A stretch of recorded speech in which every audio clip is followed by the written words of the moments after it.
Okay, so it's time to talk about the Dr. Robotnik prequel idea. So for this idea, this would of course be a prequel to the Sonic movie 1, explaining a little bit about Robotnik and kind of diving more into his backstory, how he met Stone, how he was able to create those egg drones, and most importantly, well, how he joined the government. So, without further ado, let's dive straight into this. So our story would begin at an orphanage, where a young boy is being dropped off. The boy is Ivo, and we would see throughout his childhood that it wasn't as great. There would be references to the bully incident that he had at school, and that he mostly got towards technology as a comfort. It was essentially something he could use. And thus, he decided to put more of his intellect into his intelligence. He won countless science fairs 5 years in a row and was able to outsmart anyone in class. Eventually, Ivo joined the Shadow Ops organization and decided to join the military. And this is where he meets Commander Walters, who is not impressed with Robotnik at first. And, well, after seeing his genius intellect and his impressive drone egg prototypes, he decides to give him a chance to prove himself, as there's been going around cases of, well, technology being stolen and being used on the black market. If Robotnik can put an end to this, then perhaps maybe they will let him in the government. Robotnik does consider this, and he decides that he needs an assistant to help him out.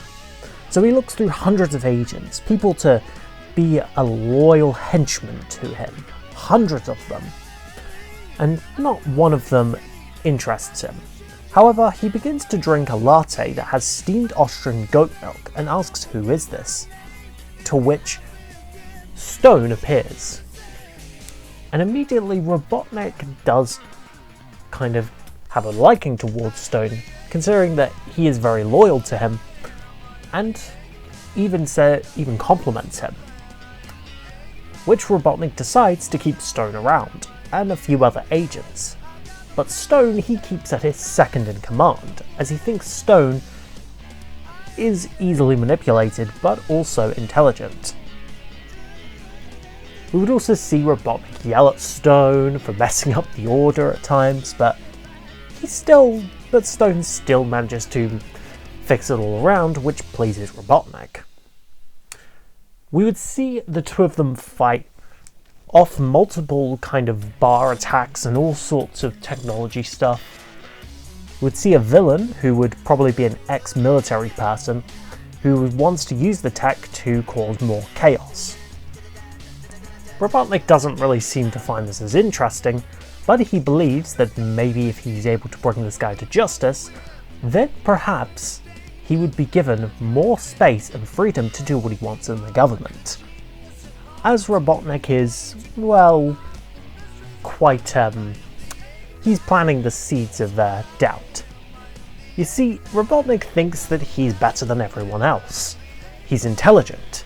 So, he decides that there's only one course of action: to play by their rules.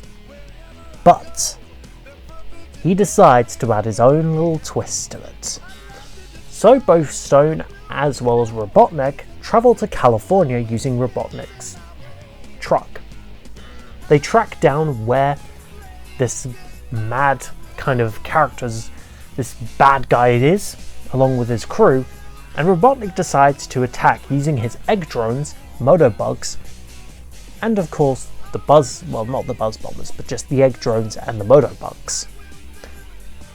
And it does seem to go well, until Robotnik decides that he's had enough with just his badniks going around, and he doesn't want to have any more things be rebuilt. So, he busts out his iconic flight suit and he jumps into his egg pod and prepares to fire back at the remaining kind of areas. He destroys parts of the debris of the base, where this bad guy's living, and luckily he manages to defeat him quite well. After bringing him to justice at the Pentagon, the government gives Robotnik an award and compliments him. And Walters asks if there's anything he wants. Robotnik wants more space, so that he can, in other words, create more robots, more badniks, to help out. Walters agrees, and Robotnik ultimately heads to his main lab.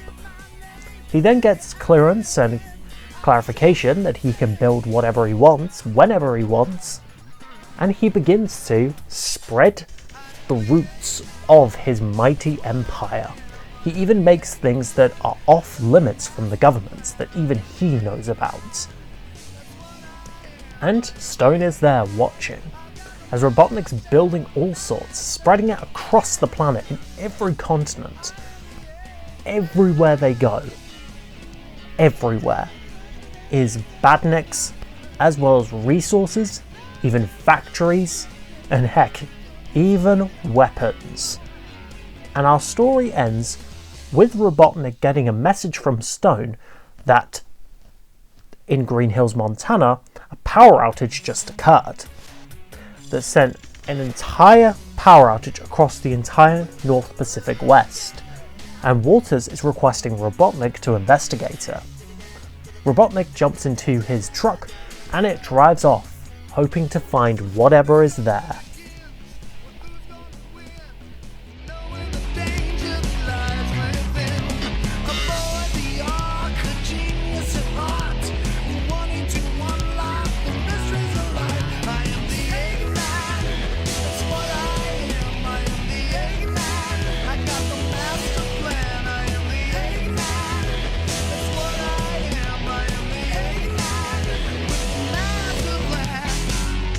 I'm plotting my schemes wherever I go. They're perfect.